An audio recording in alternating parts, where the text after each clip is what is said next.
The spare key on my keychain was still warm from my hand when my son whispered, "She's at your storage unit with bolt cutters," and I stayed silent like my throat had been sealed shut. On my lap sat a grocery receipt, folded small, and I realized I'd been saving it for 3 years like a countdown. My name is Genevieve. I am 44, and I manage claims at an insurance office, which means I make a living reading between lines people swear are harmless. I never told my son, Knox, what I kept in the storage locker off Harbor Drive. I told him it was just old furniture from my first apartment, boxes I couldn't bear to sort through after his father died.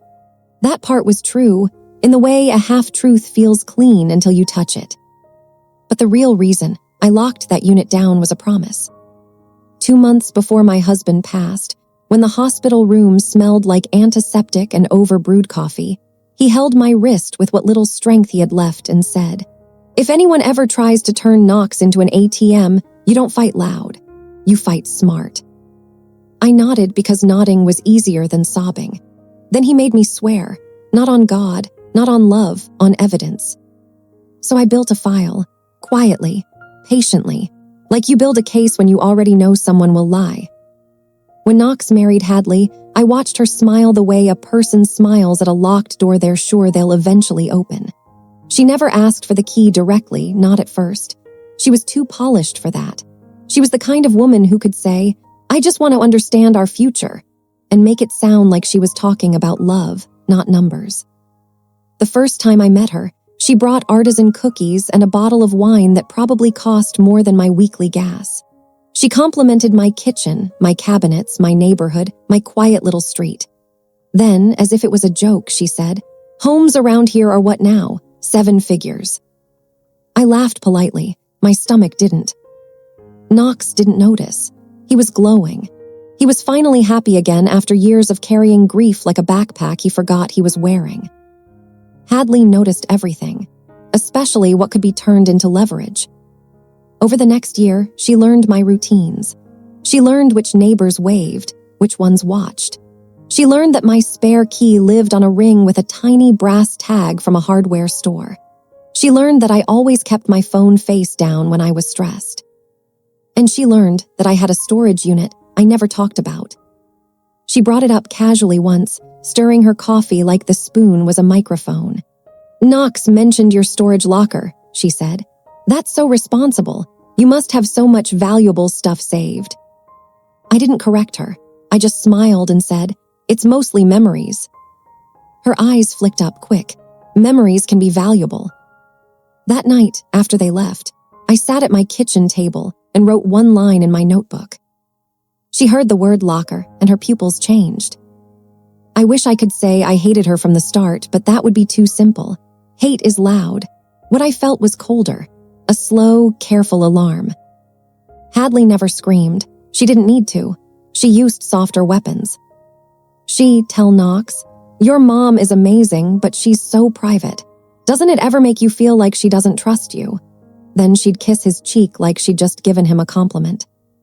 She'd suggest he should get organized and be grown up by learning what he would inherit someday. She'd use words like responsibility, partnership, transparency. Then, little by little, she started making herself the gatekeeper to him. If I texted Knox, she'd answer from his phone. If I called, she'd put me on speaker without telling me. Once, when I dropped off his favorite soup because he was sick, Hadley opened the door and said, "He's sleeping. He needs rest. I'll tell him you stopped by." Her tone was gentle, but her eyes were firm like a bouncer. After that, Knox started seeing me less. Not because he didn't love me, but because it's easy to drift when someone else is holding the steering wheel. I kept my mouth shut. Not because I was afraid. Because I was documenting. I wasn't collecting gossip. I was collecting patterns, dates, exact words, receipts, screenshots.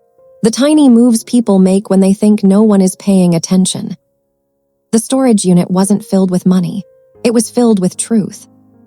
A folder with my husband's signed note about how he wanted his assets handled. Copies of the trust paperwork he and I created after his diagnosis, so that what he left for Knox could never be accidentally blended into marital property. A separate binder with every major financial conversation Hadley had steered, including the day she convinced Knox to add her as an authorized user, just for emergencies. And the most important thing, sealed in a plain envelope with Knox's name on it. A letter from his father. I didn't want Knox to read it in a moment of romance. I wanted him to read it in a moment of clarity. 3 weeks ago, I went out of town to see my aunt in Savannah. I didn't tell Hadley I was leaving.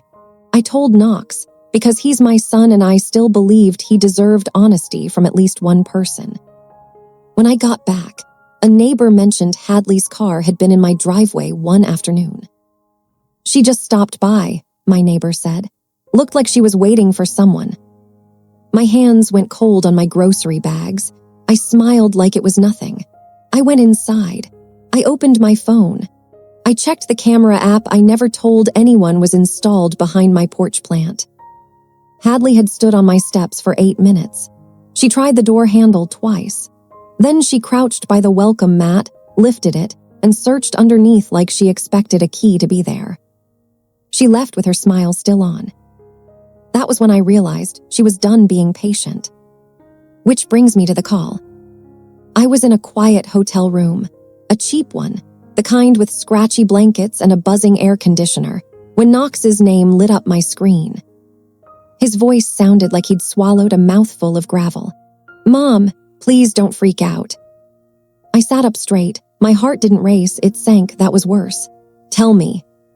"She's at your storage unit. Hadley. She said she needed to grab something you told her to pick up, and she drove straight there. The manager called me because my number is on your emergency contact.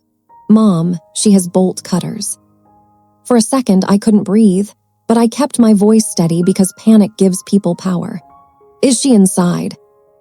"I don't think so. The manager is stalling, but she's furious. She's saying she's family and she has rights." Rights. That word hit me like a slap. Not because she said it, but because I could hear Knox in the background, quiet, uncertain, trying to smooth things over like he always does.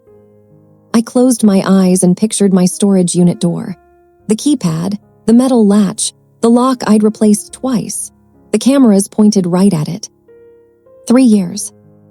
I'd been waiting for the day she'd stop asking and start taking. "Knox," I said softly, "listen carefully. Tell the manager to call the police, right now, and you call attorney Rowan Blake."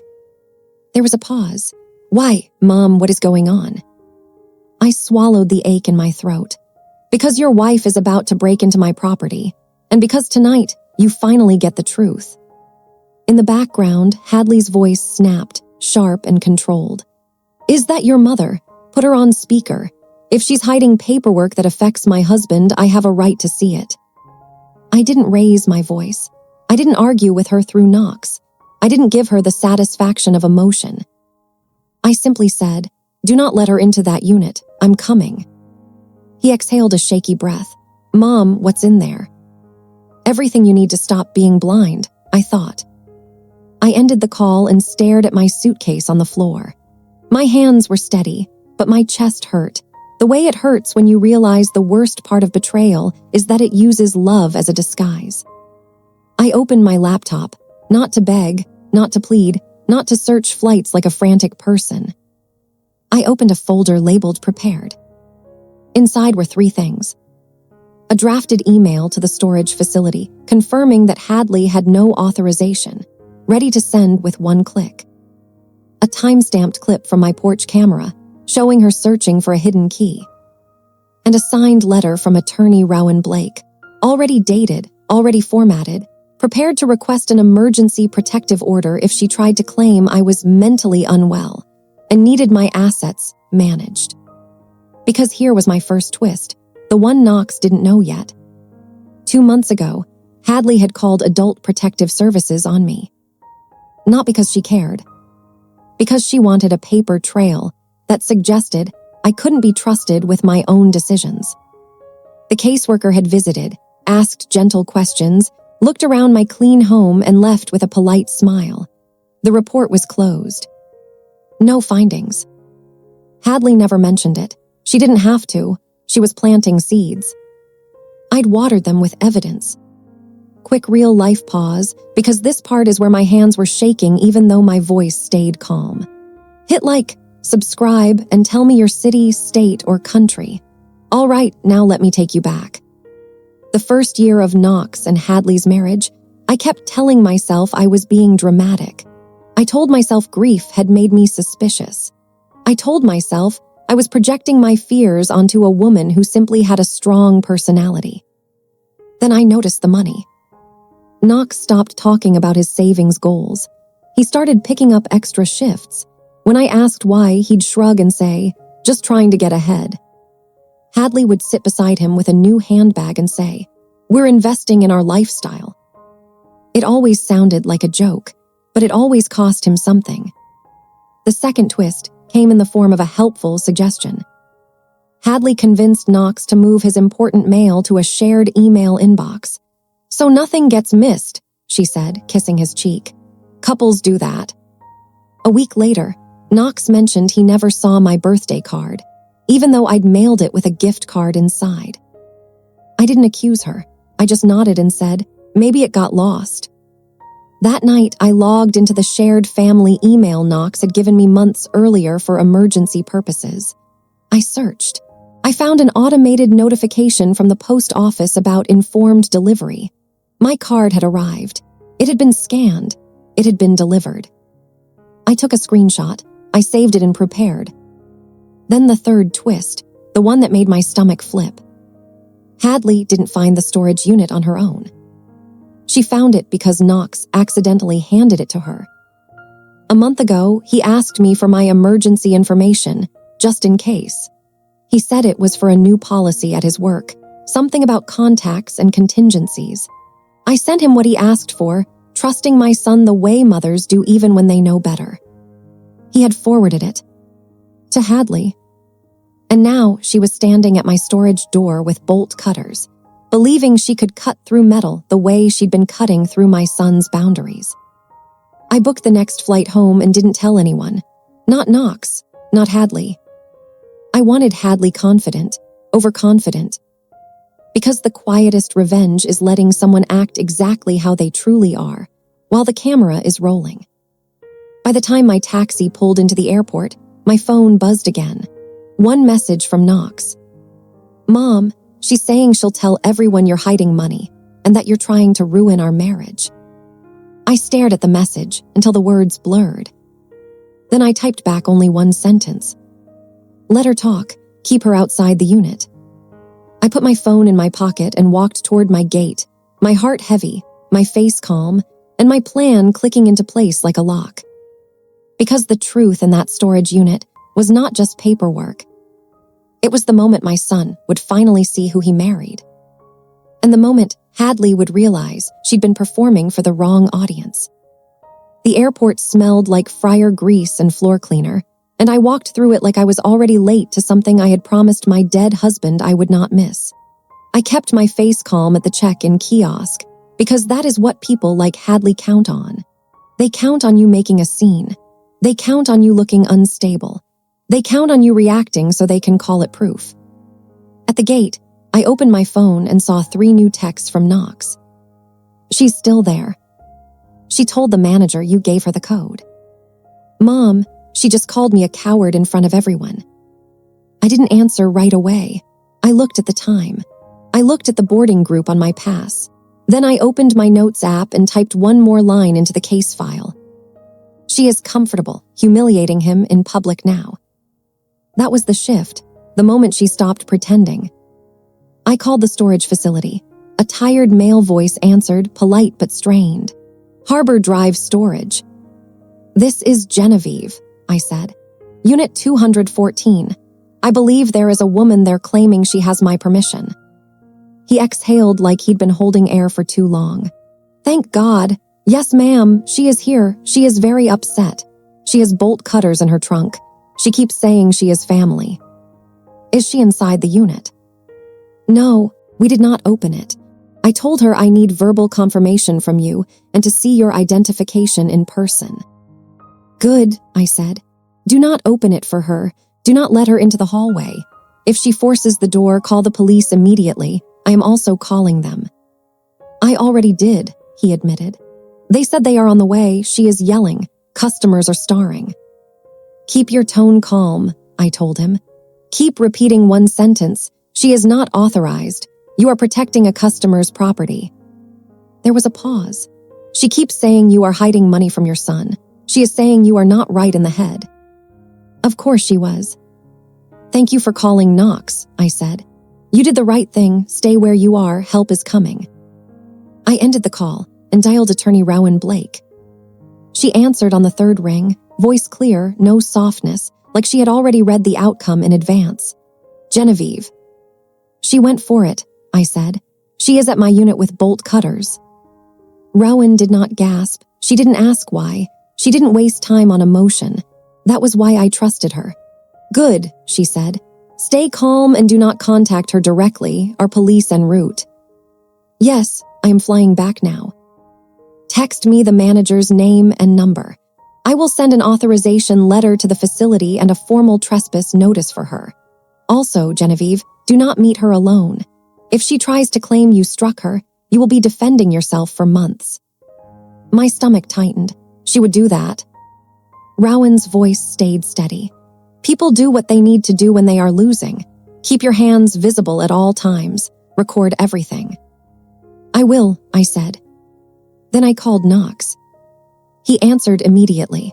The noise behind him was sharp. Echoing hallways, a woman's voice rising, the thin metal sound of someone packing. Mom, he said, she is out of control. Listen, I said. Do not argue with her, do not touch her, do not try to take the bolt cutters from her. Where are you standing? By the front desk. The manager is trying to keep her calm. Hadley's voice cut through, clear as a blade. Tell her I am not leaving until I see what she has been hiding. Tell her I am his wife. Knox's voice cracked.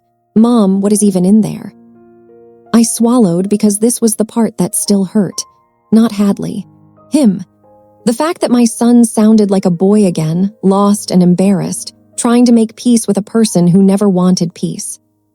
A letter, I said quietly, from your father and paperwork and proof. Silence. Even Hadley went quiet for half a second, like she had felt the word proof land. My dad wrote me a letter, Knox whispered. Yes, I said, but you are going to read it when you are safe. Not while she is screaming, I am almost home. Police are coming. You stay where you are. Let her keep talking. Knox swallowed. She keeps saying you are controlling. She keeps saying you have been hiding money from us. Let her, I said. The more she talks, the more she shows you who she is. I hung up before my voice could shake. I walked onto the plane, sat in the window seat, and watched the city blur under clouds. My hands were still, but inside I felt that old, familiar grief. Not the grief of losing my husband. The grief of realizing how fragile love becomes when someone else is pouring poison into it. Halfway through the flight, my phone vibrated again. Knox. Police are here. I stared at the message, then typed back. Good, say nothing, just watch. When we landed, I didn't go home first.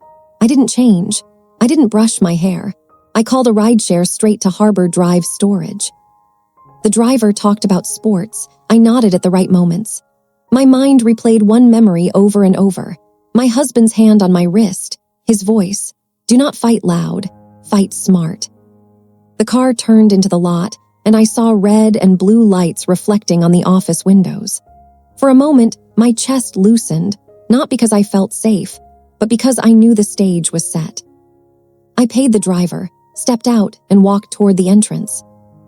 Hadley was standing near the office door like she owned the building. She had her arms crossed and her mouth twisted into that tight smile she used when she wanted to look reasonable. 2 officers stood nearby, listening. Knox was off to the side, shoulders slumped, eyes red, like he had been staring at the floor too long. When Hadley saw me, her face changed fast. She turned the anger into sadness, the sadness into concern. A performance, a clean, practiced flip. Genevieve, she said, soft and wounded. Thank God, this has gotten so out of hand. I did not answer her first. I looked at Knox. I let my eyes rest on him long enough to say without words, I am here. You are not alone. Then I turned to the officers. I'm Genevieve. Unit 214 is mine. I do not authorize this woman to access it. Hadley's eyes widened, almost offended. Woman, I am your daughter-in-law. One of the officers, a tall one with a calm face, stepped forward. Ma'am, she says you gave her permission. I reached into my purse and pulled out my ID and the lease copy Rowan had told me to keep. My fingers didn't shake. I handed them over. I did not.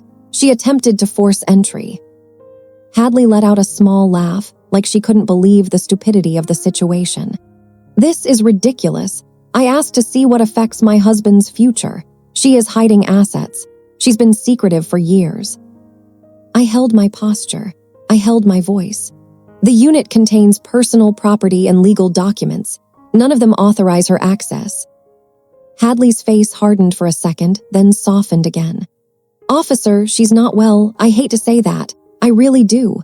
But she's paranoid. She thinks everyone is after her. She even believes I called someone about her mental state. There it was. She said it out loud because she thought it made her look caring. I looked at Knox. His head lifted sharply, like he had just heard something he didn't know. Called someone, he repeated quietly. Hadley blinked too fast. Honey, I was worried. You remember when your mom was so stressed last summer. I reached into my purse again and pulled out a folder, thick and plain.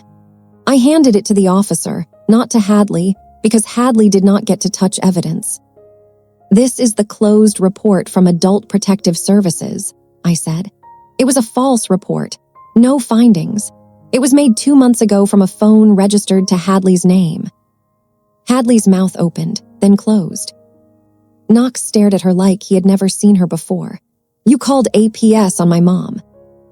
Hadley's voice went thin. I did not. That is insane. I did not argue. I did not raise my voice. I simply looked at the officer. The number is in the report. You can verify it. The tall officer read the top page. His expression did not change, but his eyes became sharper. He glanced at his partner. Ma'am, he said to Hadley, do you have identification? Hadley hesitated, just a beat too long. Then she reached for her wallet with a trembling hand and produced her ID, smiling as if the shaking was anger, not fear. The officer checked it and handed it back. You are not on the lease. You are not authorized. The facility has declined access. If you attempt to enter again, you can be charged with trespassing and attempted break and enter. Hadley's face flushed. She turned to Knox, voice urgent, soft, intimate.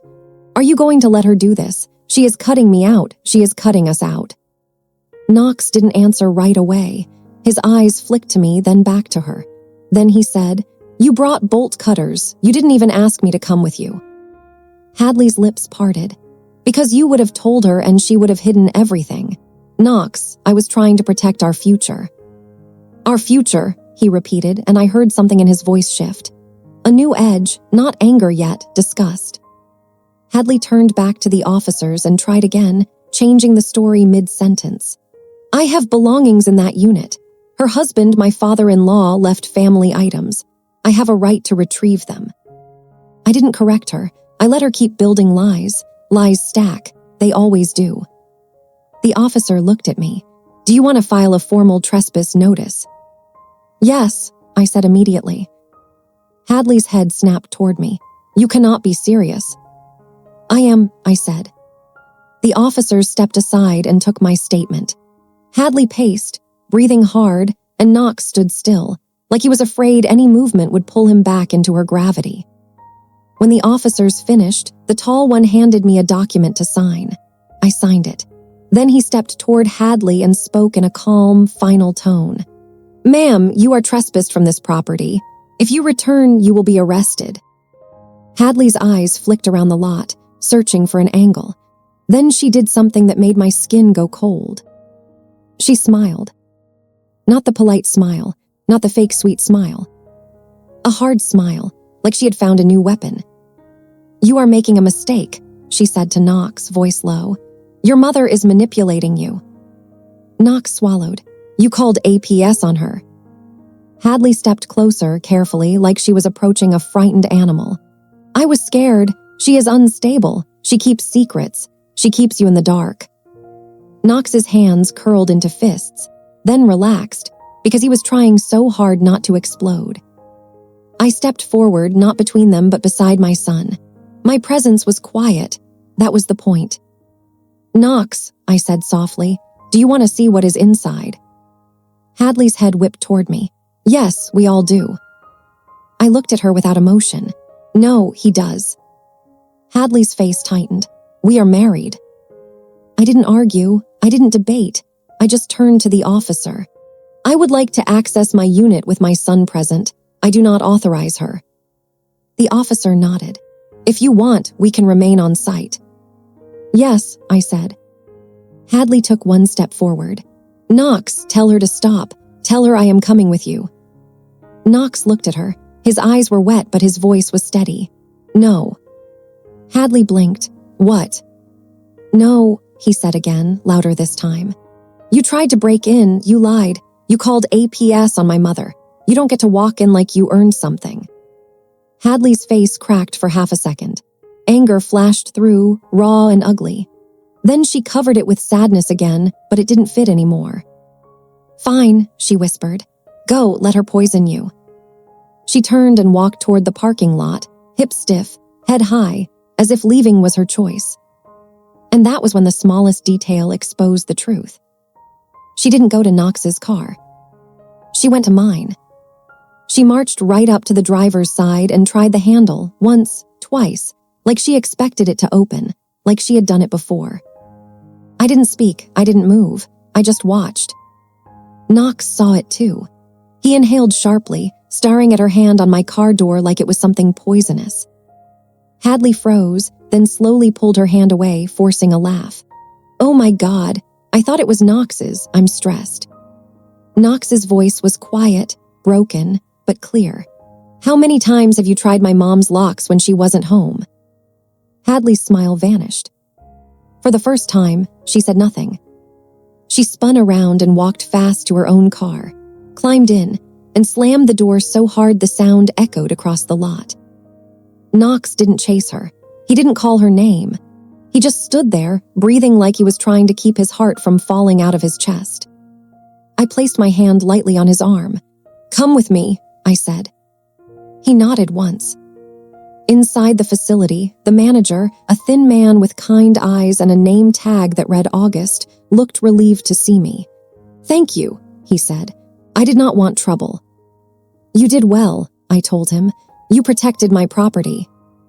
August nodded and led us down the hallway. The air smelled like dust and cold metal. Every door looked the same. Every lock looked the same. But my unit felt different. It always had. I typed the code. The keypad beeped. The latch clicked. Knox stood beside me, staring at the door like it could answer every question he had been too afraid to ask. "Before we open it," I said softly, "I need you to understand something. What is inside will hurt, not because it is cruel, but because it is honest." Knox swallowed. "I'd rather hurt now than be blind forever."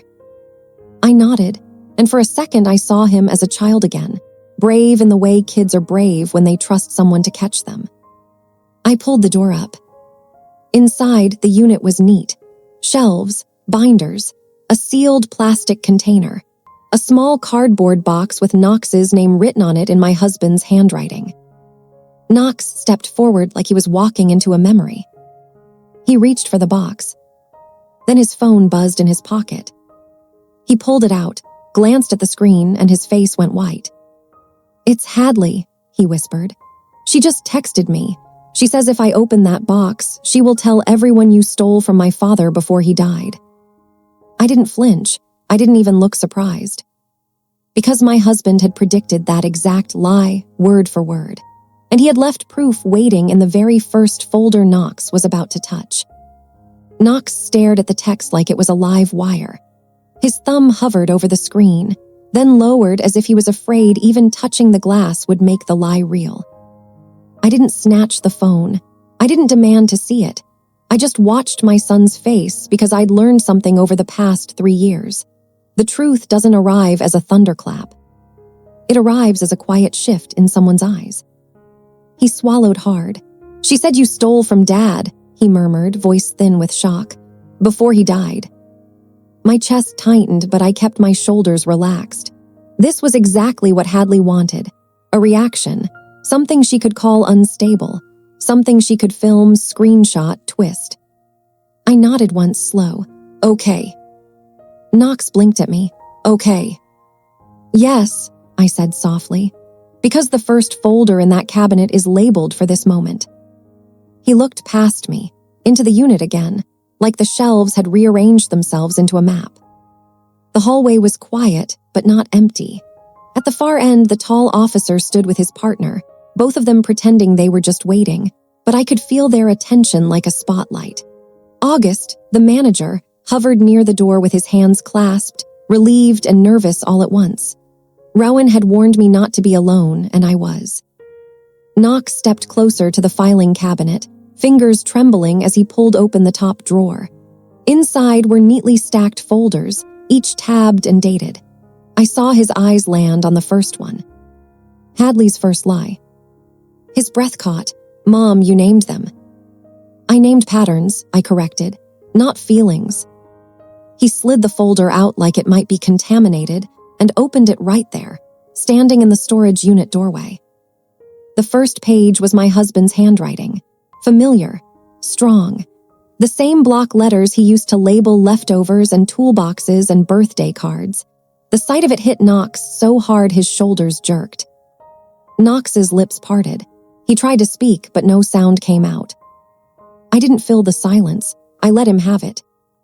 He read the first paragraph, eyes moving fast, then slower. His face changed with each line, like he was walking down a staircase he didn't know existed. I knew the words because I had read them 100 times when grief kept me awake. My husband had written it while the hospital room was dim and quiet, while machines beeped and my hand was wrapped around his. He had written it for the day someone tried to twist his death into a weapon. Knox's voice finally came, rough and broken. He wrote about her. I nodded. Not her specifically. He wrote about someone like her. Knox turned a page. Another note, this one dated years ago, long before Hadley entered our lives. If someone accuses your mother of theft, ask them for proof. If they cannot provide it, it is because they are trying to replace facts with panic. Do not defend yourself loudly. Confirm the facts quietly and let them drown in their own story. Knox's eyes filled. He wiped his cheek with the back of his hand like he was embarrassed by tears.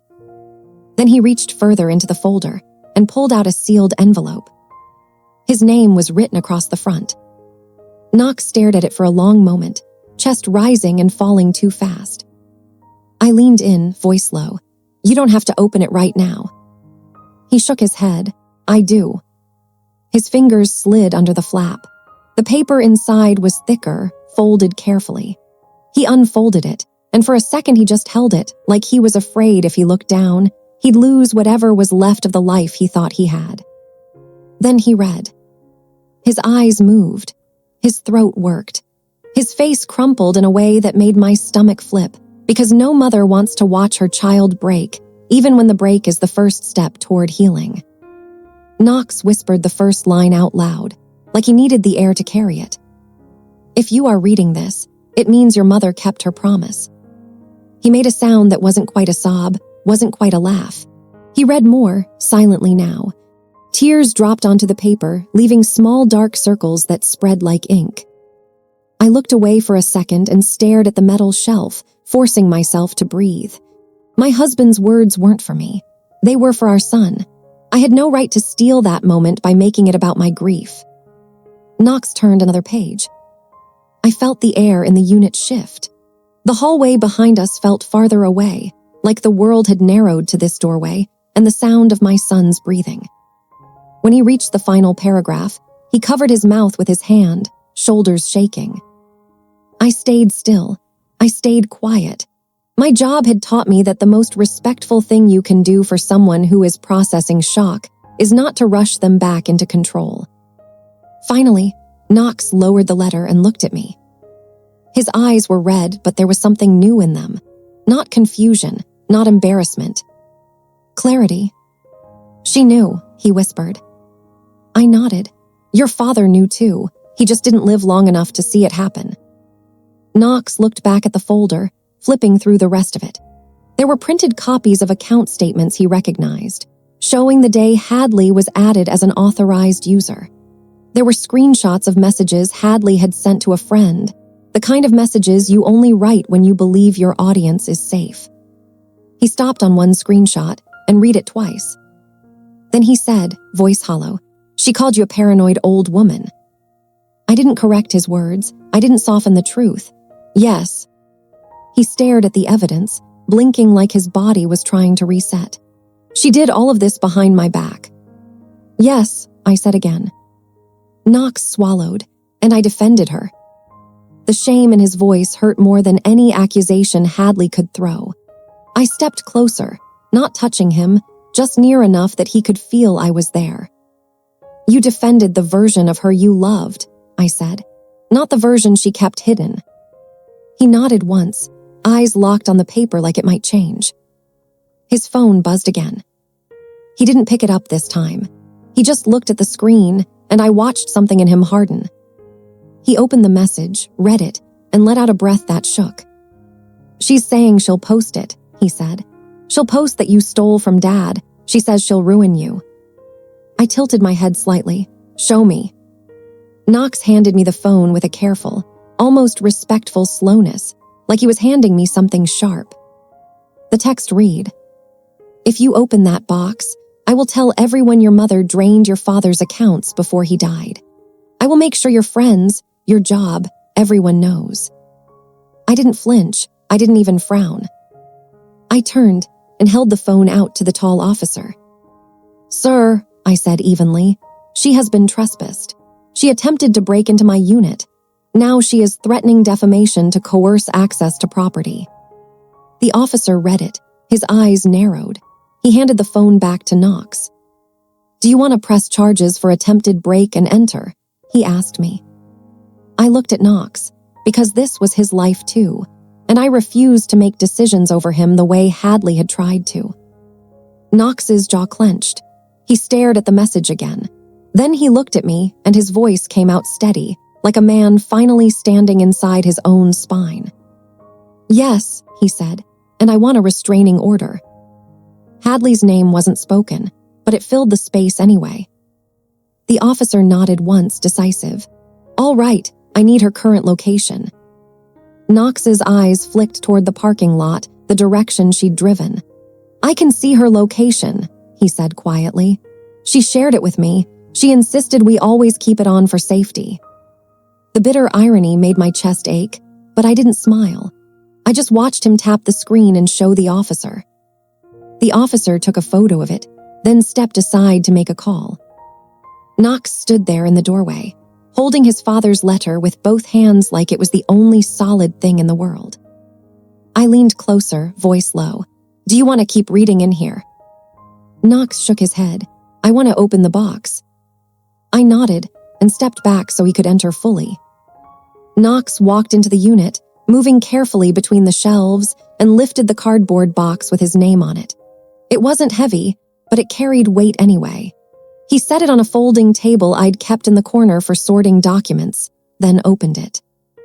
Inside were 3 things. A small velvet pouch, a flash drive labeled Dad, and a thin folder marked "In case she lies." Knox's breath hitched. He opened the thin folder first. At the top was a notarized document, signed by my husband's bank manager, confirming the account balances and transaction history in the final months of my husband's life. Every withdrawal was documented. Every transfer was explained. And at the bottom was a statement that made Knox's mouth go tight. "No evidence of unauthorized withdrawals by Genevieve." Knox whispered, "She planned to accuse you of stealing." "Yes," I said quietly, "because it's a lie that makes people emotional. Emotional people make sloppy decisions." He turned the page. Another document. A copy of my husband's will. Another page, a letter from the attorney who handled the estate, confirming everything had been distributed legally. Knox stared at it, then looked up at me, voice cracking. "She was going to destroy you." I kept my tone calm. She was going to destroy whatever stood between her and access. Knox's hands shook as he picked up the flash drive. "What's on this?" he asked, already knowing. I answered anyway. "Audio." His throat worked. Audio of what? "Conversations," I said. Things she didn't realize were recorded. Knox froze. "You recorded her." I didn't defend myself. I didn't justify. I just told him the truth. I recorded my own home, the living room, the front entry, the hallway. After she started answering your messages from your phone and letting herself into my house when I wasn't here. Knox's eyes widened.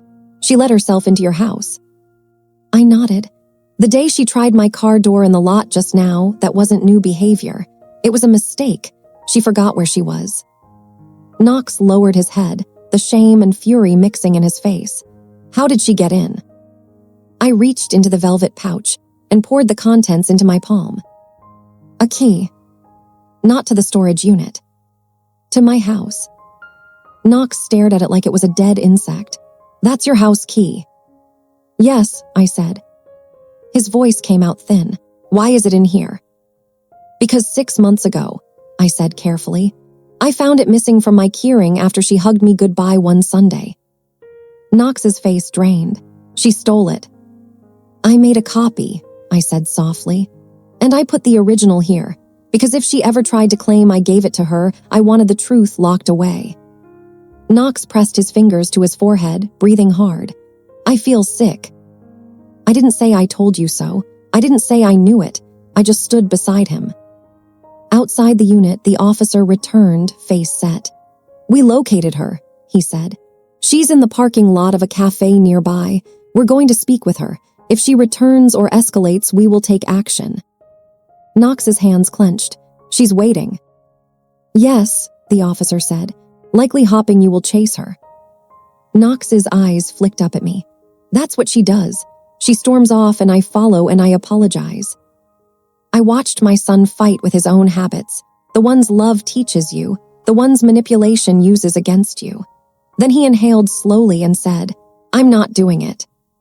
He turned back to the table, lifted his father's letter again, and tucked it into his jacket like armor. Then he looked at the folder one more time and said, voice firmer, "What do we do now?" Rowan's voice answered before I could. "Now we do it properly." She was at the unit entrance, phone in hand, hair pulled back, eyes sharp. She'd driven straight from her office when she got the manager's call, because Rowan did not believe in waiting for disasters to finish unfolding. Knox stared at her startled. "Your mom's lawyer." Rowan nodded. "I'm everyone's lawyer in this moment." She stepped closer, glanced at the documents, and then looked directly at Knox. "You need to protect yourself. That means immediate separation of accounts. Change passwords. Remove shared access. Document the threats. File for emergency protective orders. And you need to decide whether you want to stay married to someone who attempted to break into your mother's property and then tried to blackmail you with lies." Knox's jaw tightened. "I'm done." The words were quiet, but they hit like a door locking. Rowan nodded once. "Good, then we do this cleanly." Knox swallowed. "She'll explode." Rowan's tone stayed flat. "Let her." We left the unit together. Knox locked it himself, punching the code with shaking fingers, then testing the latch twice like he didn't trust reality anymore. Outside, the air was cold. The parking lot lights felt too bright. Knox looked like he'd aged in an hour, but there was strength in the way he stood beside me now. His phone buzzed again. He didn't flinch. He didn't open it. Rowan held out her hand. "Give me the phone. I will preserve everything. Then you will change your number." Knox handed it over, then looked at me, eyes wet again. "Mom, I'm sorry." I shook my head gently. "You don't owe me apologies for being human." He breathed out, shuddering. "I let her into everything." I reached for his hand, finally touching him, thumb pressing into his knuckles. "You're taking it back." Rowan spoke quietly to the officers. They nodded. August thanked me again, voice relieved. Then Knox and I walked to my car. He paused beside it and stared at the door handle like it had become a symbol. "She tried to open your car," he said. I nodded. Knox's voice dropped to a whisper. She tried to open your life. Yes, I said, but she didn't realize you were the lock. He looked at me, eyes shining, and for the first time since Hadley entered our world, he smiled without fear. We drove straight to Knox's condo. Rowan followed. Knox didn't call Hadley, he didn't warn her. He didn't negotiate, he didn't argue. He simply walked inside, opened his laptop, and started changing everything. Passwords first, banking, email, cloud accounts, location sharing, streaming accounts, door codes, garage access, even the grocery delivery app she used to track his routine. Each time he clicked confirm, his breathing steadied a little more. At 2:17 a.m., Rowan printed 3 documents from her portable printer in the back seat of her car. Knox signed them at his kitchen counter with a hand that no longer shook.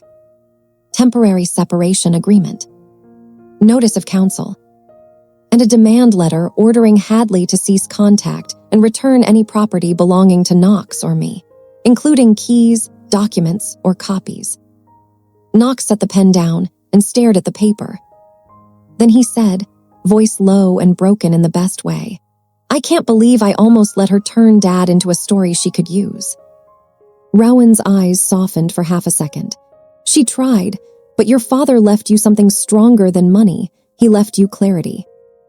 Knox turned to me. You kept all of this for me. I nodded, throat tight, because I couldn't keep him. He swallowed hard. Thank you. The next morning, Hadley did exactly what we expected. She didn't apologize. She didn't explain. She attacked. She sent messages to Knox's coworkers, vague and dramatic. She posted a story online about being silenced by a toxic mother-in-law. She hinted at theft, hinted at abuse, hinted at secrets. But for every hint she posted, Rowan responded with a single formal email to each recipient.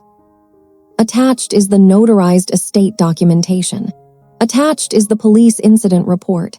Attached is the trespass notice. Attached is the threatening text message.